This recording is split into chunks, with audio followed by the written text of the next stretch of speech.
மதுரையில வளர்ச்சி திட்டங்களுக்கு முக்கியத்துவம் கொடுக்க மாட்டாங்க. விமான நிலையங்கள், அதான் எய்ம்ஸ் மருத்துவமனை, மெட்ரோ போன்ற வளர்ச்சி திட்டங்களை பேசாம இந்த மாதிரி மனம் சார்ந்து பேசுனா அங்க இருக்கக்கூடிய பொதுமக்கள் மத்திய மாநில அரசுகள் மீது நேரடியாக விமர்சனம் பண்றாங்க. பொதுமக்கள் நீங்க தான் சொல்றீங்க. பொதுமக்கள் யார்கிட்ட நாங்க பொதுமக்கள் நீங்க பத்திரிகையாளர்கள். அங்குள்ள பொதுமக்கள் யாரும் சொல்லல. மெட்ரோ திட்டம் வரும்போது நான் கேட்கிறேன், இதே கேள்வி நீங்க முதலமைச்சர்கிட்ட கேட்கணும். இந்த 2021 முதல் மானிய கோரிக்கையில இந்த திட்டத்தில் கோவை மெட்ரோ ரயில் திட்டத்தை அவங்க சேர்த்திருக்காங்களா? இல்ல. மதுரை மெட்ரோ திட்டத்தை சேர்த்திருக்காங்களா? இல்ல.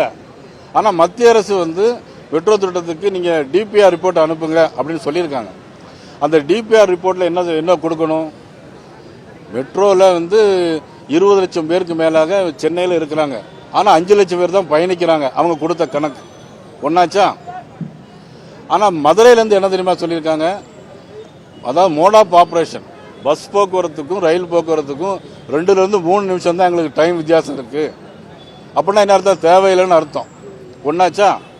ரெண்டாவது, ஒரு மெட்ரோ ரயில் ஸ்டேஷன் கட்டணும்னா ஒரு 60 அடி 70 அடி வேணும், குறைந்தபட்சம் 20 மீட்டராவது வேணும். இவங்க டிபிஆர் ரிப்போர்ட்ல என்ன கொடுத்துருக்காங்க? 10 மீட்டர் இருக்குன்னு ஒரு 3 ஸ்டேஷன் கொடுத்துருக்காங்க. 10 மீட்டர்ல எப்படி ரயில்வே ஸ்டேஷன் கட்ட முடியும்? போக்குவரத்து தேவையில்லைங்கிறதுக்காக அவங்க என்ன சொல்லியிருக்காங்க அப்படின்னா 2லிருந்து 3 நிமிஷம் தான் டைம் டிஃபரன்ஸ் இருக்காங்க. அப்போ இதுல இருந்து யார் போய் சொல்றாங்க? வளர்ச்சி திட்டங்கள் யார் செய்யல? தூத்துக்குடியில் 350 கோடி ரூபாய்க்கு விமான நிலையம் கட்டியிருக்காங்க. மதுரையில் மிகப்பெரிய சர்வதேச விமான நிலையம் மதுரையில் இருக்கு. மதுரையிலிருந்து கொழும்புக்கு இன்னைக்கு ஃபிளைட் இருக்கு, மதுரையிலிருந்து சிங்கப்பூருக்கு ஃபிளைட் இருக்கு. இதுல என்ன வளர்ச்சி திட்டம் இல்லைன்னு நீங்க சொல்றீங்க?